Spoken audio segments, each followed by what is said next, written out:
No sé muy bien cómo empezar esto.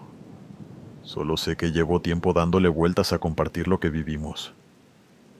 Me llamo Luzmila y nunca he hablado abiertamente de lo que pasó en mi casa. Ni con amigos, ni con vecinos, ni con nadie fuera de mi familia. Y si te escribo ahora es porque, por alguna razón que no alcanzo a entender, siento que alguien tiene que escucharlo. Antes de seguir, déjame aclarar algo. Cambié todos los nombres. Las personas involucradas jamás quisieron atención, y mi familia ya ha tenido suficiente ruido alrededor como para añadir más. No busco hacer escándalo, no busco credibilidad, solo contar lo que vivimos, lo que todavía a veces se siente cuando la casa está demasiado silenciosa. Si decides leer esto, ten paciencia. Lo que pasó no empezó de golpe, fue algo que se fue acercando, y esta es la única forma que tengo de sacarlo de mí. Pertenezco a una familia pequeña de clase media, o más bien media baja. Mis padres supieron aprovechar una época en la que la economía era un poco mejor en México, y compraron una casa bonita en un barrio residencial decente. Pero los tiempos cambian, y para cuando yo tuve conciencia de cuánto costaba un kilo de tortillas, mis padres no estaban tan holgados económicamente como cuando yo era una bebé. Si el problema se hubiese quedado ahí, probablemente no habría historia que contar, ya que algo que tengo que admitirles es que siempre hicieron todo lo posible para sacarnos adelante. Pero por desgracia, algo más siniestro que las facturas le esperaba a mi familia. Creo que tenía 5 o 6 años cuando vi la primera sombra por el rabillo del ojo. O al menos, fue la primera vez en la que me pareció extraño que algo así estuviera pasando. Se lo comenté a mi madre cuando pasó una segunda vez en el transcurso de una semana, pero no me puso atención, asumiendo que era jueguitos de niña, o mi imaginación. Años después la frase favorita de mi mamá sería, antes vivíamos mejor. Lo decía con un aire de nostalgia como si fuera verdad, pero yo nunca he dudado en preguntarle, ¿antes cuándo? Nuestra vida, al menos que yo recuerde, siempre fue rara. Desde que cumplí 7 años no pasaba una semana en la que yo no viera sombras extrañas, moviéndose por la casa, o mirándonos desde la esquina al menos una vez. A veces estábamos viendo televisión. Un silencio incómodo se apoderaba de los tres. Nos veíamos las caras, porque sabíamos que todos estábamos sintiendo esa extraña e injustificada presión en el pecho, y ni hablemos de los objetos que se movían cuando nadie estaba cerca. Las pantuflas que aparecían al otro lado de la casa, los utensilios de cocina escondidos debajo de la cama. Obviamente sospecharon de mí. Primero pensaron que era una niña bromista, y luego asumieron que tenía algo en mi cabeza, en especial cuando seguí insistiendo en las sombras que podía ver. A raíz de esto me hicieron pruebas, muchas pruebas. Ya olvidé cuántas psicólogas me pidieron que hiciera dibujos de lo que veía, de cómo era mi familia y todo eso. También me hacían preguntas, luces en los ojos, ruidos en los oídos, cables en la cabeza. No quiero sonar soberbia, pero yo no era una niña tonta. Sabía que estaban buscando algo que estaba mal en mí, pero algo en mi interior me decía que estuviera tranquila, que no encontrarían nada, y no me equivocaba. Ni loca ni especial. En todo caso, solo era una niña nerviosa, y mientras tanto la casa sumida en un silencio extraño, porque nadie estaba dispuesto a hablar en voz alta de lo que todos sentíamos cuando nos quedábamos solos. Esa sensación incómoda de estar siempre acompañados de algo que no era agradable. En fin, en mi inocencia cometí el error de expresar este sentimiento de extrañeza en mi escuela, y tal vez le insinué a 2 o 3 compañeros que podía ver cosas, lo que provocó que mis compañeros se burlaran y me molestaran. No lo llamaría bullying, ya que sí tenía amigos, y los otros no siempre eran malos conmigo. Pero de igual forma me hacía sentir mal que ni dentro ni fuera de mi casa me escucharan o me tomaran en serio. Mi mamá, a quien llamaré Matilde, decía que mi problema solo era una cosa de niños. Mi papá, a quien llamaré Jonás, se desentendió del tema. Por lo que me cuenta mi madre, Él tenía pesadillas terribles, así que se evadía de esta tensa calma hogareña trabajando como loco con la esperanza de que tal vez, ganando un poco más de dinero y recuperando el estatus económico que antes tuvo, pudiéramos mudarnos y escapar de esa entidad que nadie quería admitir que nos acompañaba. Por desgracia, ese no era el enfoque correcto, y Jonás se terminó encerrando en la oficina como si fuera una cueva. Hubo días en que a la hora de cenar, él no llegaba ya que no podía salir de la oficina. Siempre había un nuevo informe, unas horas extra, lo que sea. Y bueno, a mis 8 años, casi 9, yo solo pedía una cosa: que alguien me creyera y se tomara el asunto tan en serio como yo. Durante mucho tiempo fingimos normalidad mientras las puertas de la casa se cerraban sin corrientes de aire. Yo iba pegada a mi mamá casi todo el tiempo, y si jugaba, procuraba estar cerca de ella. También prefería estar fuera de casa, así que no dudé ni un segundo en pedirle que me inscribiera en cuanta actividad existiera. Practiqué natación, fútbol y aprendí a tocar el piano. Pero eventualmente, a eso de las 5, llegaba a mi casa, y era como tirar una moneda al aire. A veces pasaban semanas sin que nada raro sucediera, y de pronto, un nuevo suceso extraño para la larga lista de cosas que mi madre ignoraría. A veces se oían silbidos flojos que venían del pasillo y de la escalera. No eran melodías, solo eran largos y agudos, como si una olla de presión estuviera liberando todo el vapor. Mi mamá fingía que no oía, pero se le erizaba la piel de los brazos y los vellos de la nuca. Yo lo veía.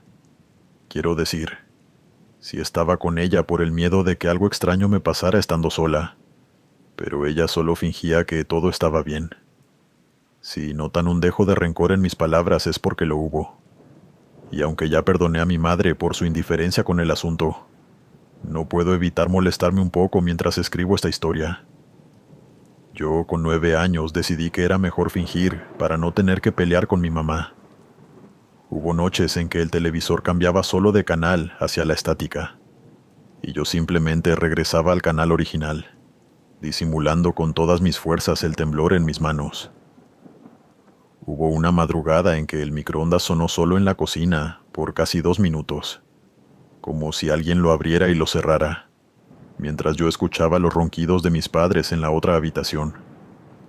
Esas tonterías suenan pequeñas, pero poco a poco te taladran la cabeza y cambian tu forma de ser y la forma en la que percibes lo que te rodea. Aún a día de hoy todo me resulta aterrador. Tengo problemas de insomnio y depresión, pero en aquel entonces era lo normal y había que vivir con ello. Cuando cumplí 10 años, mi papá empezó a pasar un poco más de tiempo en la casa. Le estaba yendo bien en el trabajo, y creo que estaban solucionando los problemas que tenían en su matrimonio. Pasa que un domingo cualquiera mis papás hicieron un almuerzo especial, y en la sala me anunciaron que iba a llegar un bebé a la familia. Mi mamá ya tenía 3 meses, aunque aún no se le notaban del todo.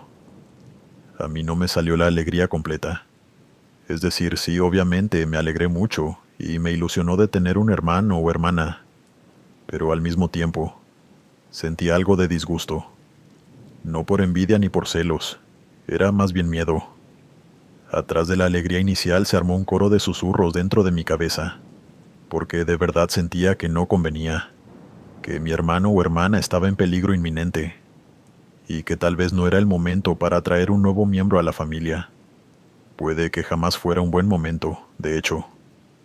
Una niña de 10 años no debería estar pensando cosas así. Pero bueno, así pueden hacerse una idea del estado en el que me encontraba así a esas alturas, ya que no podía ni relajarme con las más mínimas alegrías, mucho menos con la llegada de un hermano. Pero bueno, ¿qué puede hacer una niña de 10 años con ese tipo de advertencias? Decírselas a sus padres como si ella fuera una planificadora familiar. Claro que no. Me mordí la lengua, sonreí, y ayudé a mi mamá en todo lo que pude durante los meses siguientes, haciendo un gran esfuerzo para no decir nada. cuando notaba la mirada de una de las sombras fija en el vientre de mi madre. 6 meses después, el 12 de agosto, mi hermana y mi mejor amiga nació. La llamaron Natalie, y era grande y con el llanto bastante fuerte. Todo en orden con mi hermanita. Recuerdo que cuando mi papá me la dio para cargarla, sentí un alivio enorme, al ver que todos mis pensamientos eran infundados, y que mi hermana no nacería siendo una especie de monstruo. Pero eventualmente esos pensamientos extraños, negativos, volvieron a mí, aunque cambiaron el tono.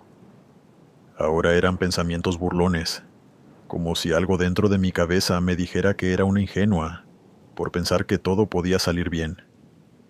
A día de hoy no estoy totalmente segura de si esas ideas eran mías, o si acaso algo oscuro estaba sembrando pensamientos en mi cabeza. El siguiente año fue bastante tranquilo en general, y prácticamente no hay nada que mencionar con respecto a los ruidos y los objetos moviéndose. Seguía pasando, pero con una frecuencia muy baja. Sin embargo, poco después del cumpleaños de Natalie, iba entrando a su habitación con mi mamá, cuando vimos que su cuna se movió 3 o 4 veces. Era como si se sacudiera muy suave, y le pregunté a mi mamá si sintió algún temblor bajo sus pies.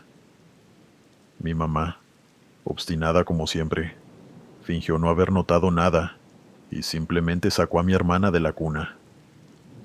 Yo no quería insistir al respecto, pero aquello me dejó muy mal cuerpo. A veces, en raras ocasiones, lograba ver sombras asomarse por las esquinas, especialmente cuando yo estaba a solas con mi hermana. Ahora su cuna se movía cuando nosotros no estábamos, y cuando me quedé sola en su cuarto, me sentí demasiado inquieta. Y por primera vez en años le volví a decir a mi madre que sentía que algo raro estaba pasando. Ella por supuesto me ignoró, asegurándome que estaba exagerando y que esas cosas pasan a veces. Justo por esa época, al fin alguien tomó en serio todo el asunto de las sombras.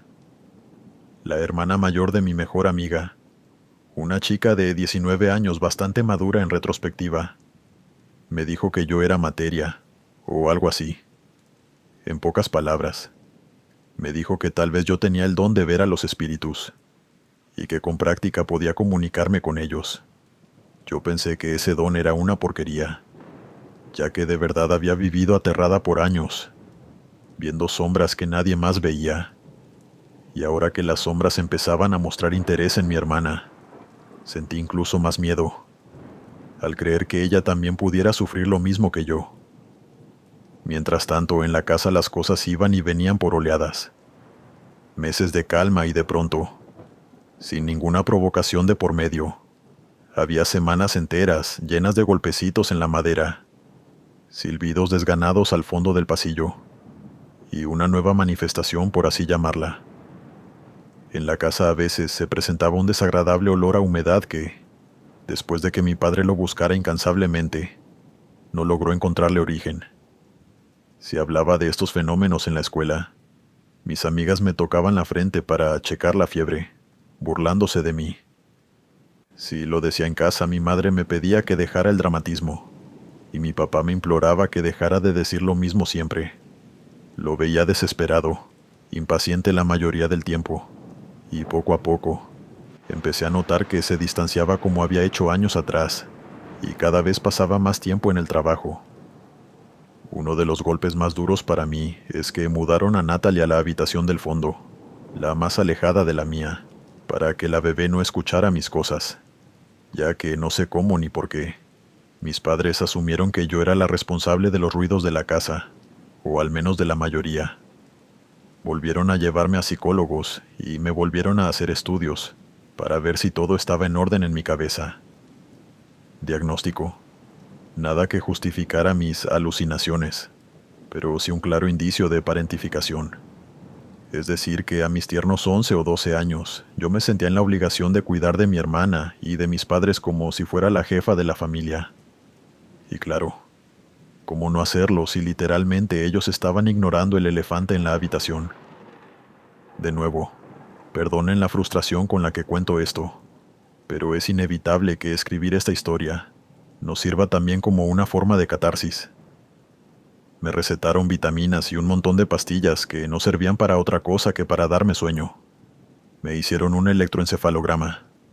Normal. Una resonancia. Normal. Cuando salían resultados normales, mi mamá sonreía como si hubiera ganado un premio, y yo viendo sombras ahora fuera de la casa.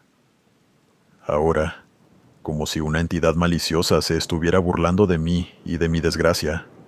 Una noche, mis cuadernos que se quedaron sobre la mesa desaparecieron de la casa. Mi mamá asumió de inmediato que yo los había dejado en la escuela o algo así, y mi papá ni siquiera contestó cuando le pregunté si él los había tomado.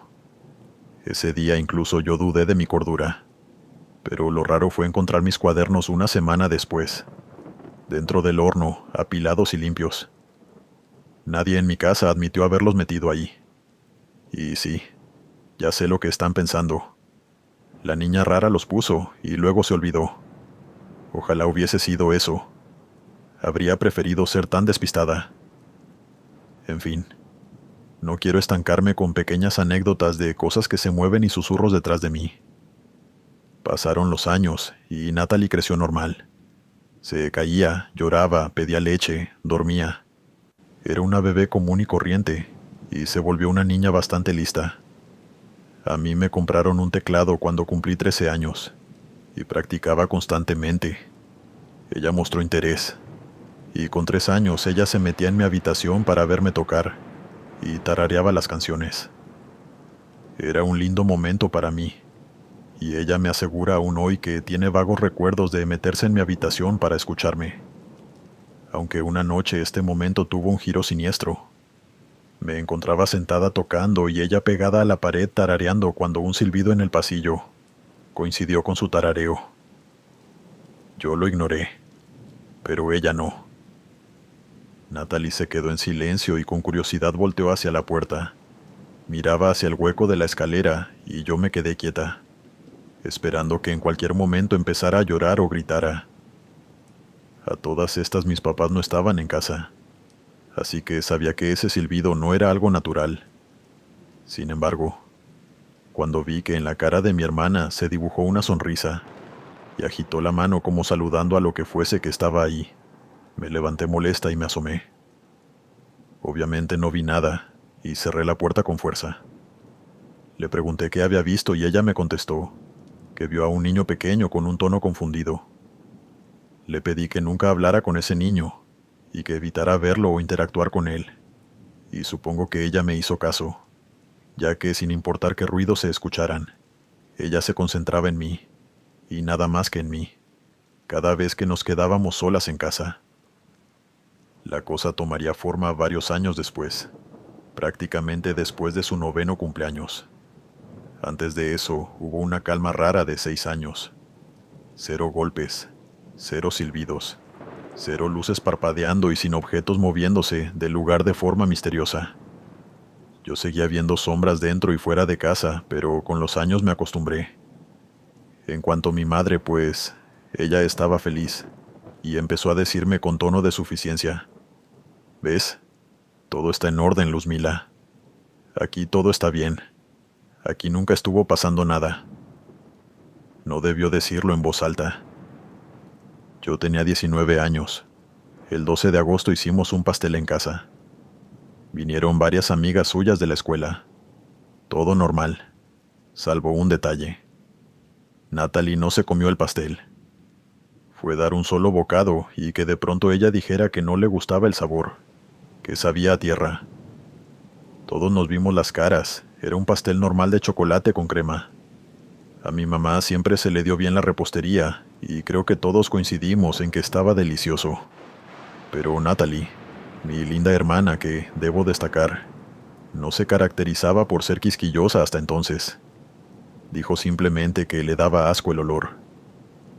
A partir de ese día, empezó a decir «me da asco» por casi cualquier cosa.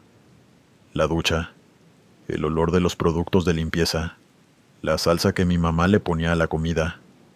A veces decía «huele a agua sucia» cuando íbamos a la piscina, y cosas así.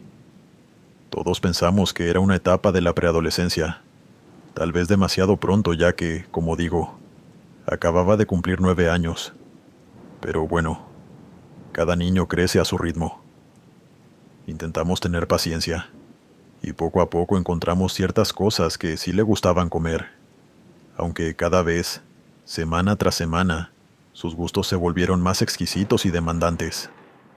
Yo hablaba con ella todo el tiempo, e intentaba entenderla, pero ni ella misma entendía por qué había cambiado tanto. Una tarde me dijo, es que simplemente ya no me gustan los sabores, no sé por qué. Lo realmente preocupante empezó a mediados del año siguiente. Yo dormía para ir a la universidad por la mañana, cuando empecé a escuchar sus pasos sigilosos por toda la casa. Me di cuenta de que no estaba durmiendo. La atrapé en un par de ocasiones paseándose por la sala, y cuando la interrogué sobre lo que pasaba, ella me decía excusas como que venía del baño o que estaba tomando agua. Las primeras 2 o 3 veces le creí, pero al cabo de un par de semanas le dije que me explicara qué le pasaba, o que se lo diría a mamá. Ahí ella me confesó que estaba costándole mucho conciliar el sueño. Cuando le pregunté a qué se debía, me describió algunas pesadillas que estaba teniendo, y que le estaba empezando a dar miedo quedarse dormida. Era imposible que no le comentara esto a mi mamá, pero claro, para ella recibir esa noticia fue como recibir una patada en el estómago. Me dijo que seguramente era una etapa y que hablaría con ella, aunque creo que evadió el tema.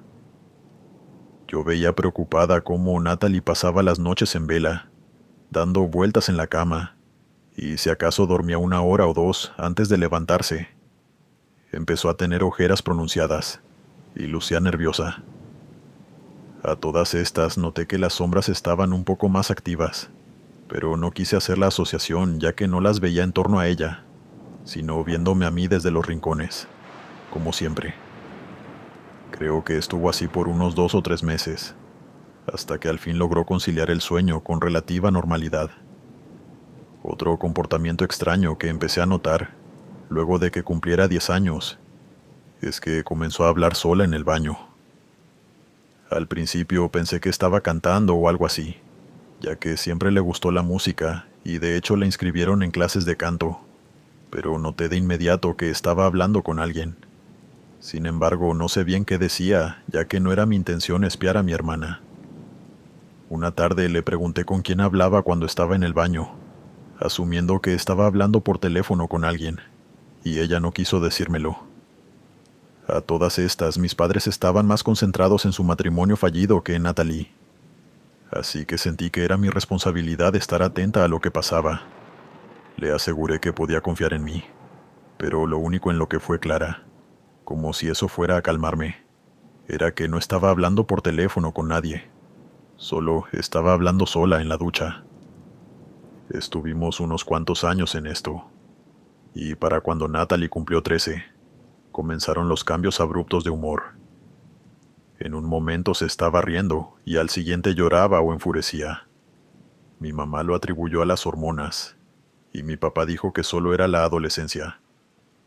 Yo, mucho más desconfiada que ellos, insistí en que buscáramos ayuda, y al final terminé yo misma pagando la psicóloga, que nos dijo que era ansiedad. Luego un médico psiquiatra sugirió trastorno de conversión o síntomas disociativos. Era frustrante. Me estaba viendo proyectada en mi propia hermana, ya que yo había estado en su lugar alguna vez. Todo el mundo pensando que estaba loca y analizándome para ver qué podía estar causando mi comportamiento extraño. Intenté hablar con ella, y Natalie me confesó que se sentía rara desde hacía meses. Las pesadillas habían regresado, y simplemente sentía como si algo dentro de ella estuviera explotando constantemente.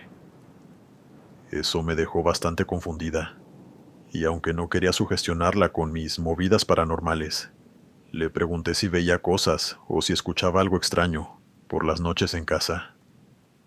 Natalie me dijo que siempre sentía a alguien rondando por su habitación, pero ya no sabía cuándo era una pesadilla y cuándo no. A finales de octubre, en la madrugada, 2 meses después de que Natalie cumpliera 14 años, apareció en la sala con la camisa del uniforme al revés y los pies sucios. Yo estaba ahí viendo una película, y me dio un susto de muerte cuando la vi por el rabillo del ojo. Le pregunté qué le pasaba, pero no me contestó. Era como si estuviera caminando sonámbula. Había caminado por el patio descalza. Miré sus dedos. Sus uñas estaban llenas de tierra, como barro, y cuando la desperté, obviamente no recordaba nada de lo que estaba pasando. Llamé a mis papás, pero ellos solo la regañaron, como si eso sirviera de algo. Por suerte era sábado y pudo descansar todo el día siguiente. Estuve atenta, y creo que no exagero si digo que, luego de darse una ducha, durmió desde las 2 de la mañana hasta eso de las 4 o 5 de la tarde del domingo. A la mañana siguiente, el lunes por la mañana, el lavabo amaneció con manchas negras alrededor del desagüe, como si hubiese agarrado lodo y hubiesen colmado el fregadero. Nadie de la casa admitió haberlo hecho, y por supuesto todas las miradas se dirigieron a Natalie y a su breve episodio sonámbulo del día anterior. Pero esta vez estaba limpia. Otro misterio sin explicación para mi familia. Ahora, para serle sincera, no sé decir exactamente cuándo empezó todo a salirse de control. Hasta ese momento eran pequeñas cosas extrañas y aisladas. Pero de pronto, las señales y los sucesos en torno a Natalie se encrudecieron. Un día empecé a escucharla balbucear frases y las terminaba con palabras que no se entendían. Se reía sola cada vez con más fuerza, y cuando hablaba con ella muchas veces era como si no estuviera viéndome o no me escuchara. Volvimos a llevarla al psiquiatra y le recetó un montón de pastillas que tuvieron un efecto calmante, pero no resolvieron el problema. Dejó de bañarse sin que la obligáramos, asegurándonos que el agua le olía a podrido, y su cuarto se convirtió en un basurero. También empezó a portarse mal en la escuela, discutiendo con sus compañeros y con los maestros. Estaba inquieta todo el tiempo y perdió a varias de sus amistades. La cosa empeoró con el asunto del agua, y un día mientras mi mamá intentaba bañarla, soltó un grito que me hizo saltar del escritorio y acudir al baño. Natalie estaba gritando como loca, asegurándonos que el agua la quemaba. El agua no estaba para nada caliente, pero sobre su cuerpo salieron enormes rosetones, como si le hubiésemos echado encima agua hirviendo. Ninguna de las tres tiene idea de cómo pasó eso aquel día, pero tuvimos que comprarle pomadas para tratar las heridas que le salieron en la espalda y los brazos. Mientras tanto, su comportamiento se volvía más errático. En sus momentos de lucidez, Natalie me decía que se sentía agotada y le dolía el cuerpo como si alguien la estuviera moliendo a golpes, mientras que en sus momentos de confusión, como empezó a decirle mi madre, era imposible comunicarse efectivamente con ella. Solo te miraba de forma intensa e incómoda, te apretaba con fuerza y decía palabras inconexas. Los psiquiatras brillaron por su incompetencia, y mi papá, bueno, él al fin sucumbió a la presión y se encerró en la oficina. Por si alguien se pregunta qué pasaba conmigo y el talento que tengo, lo cierto es que noté que algo extraño pasó, y es que a medida que las actividades en torno a Natalie se intensificaban, las sombras desaparecieron de la casa. Ni una sombra por el rabillo, ni movimientos o sonidos distantes. Y aún así, había algo en la casa que me estaba molestando. No sé si llamarlo presencia, ya que no era como si sintiera que alguien estaba ahí conmigo o algo así. Era más bien como si hubiese mucha estática en casa, haciendo que mis dedos hormiguearan. Todo esto acompañado de una incertidumbre extraña, que me hacía pensar que todo en cualquier momento explotaría.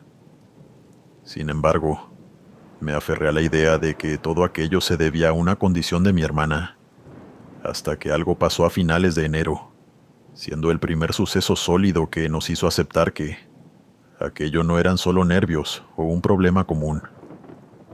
Luego de una siesta, a eso de las 6 de la tarde, el grito de Natalie me hizo saltar de la cama. Corrí a su cuarto pensando que había tenido otra pesadilla, pero cuando abrí la puerta la encontré despierta, exhausta, temblando, y ahí lo vi. Su brazo, desde la muñeca hasta el codo, tenía marcada la forma completa de una mano, pero no una mano normal, Era enorme, roja, inflamada, como si alguien mucho más grande que cualquiera de nosotros la hubiera sujetado con una fuerza brutal. Me quedé paralizada. No supe si gritar, llorar o correr. Solo alcancé a preguntarle quién la había tomado así. Y ella con la voz quebrada me dijo que no sabía, que solo soñó con una figura negra parada en la puerta, y que cuando despertó, ya tenía esa marca. Mi mamá no pudo decir nada. Mi papá llegó tarde, lo vio y se puso peor. Ni siquiera pensó en mi hermana. Pensó en lo que dirían en la escuela si alguien lo veía. Así que me exigió que borrara la foto que le tomé. Pero ese fue el momento en el que lo entendí todo. Nada de lo que habíamos vivido antes. Las sombras, los ruidos, los objetos moviéndose.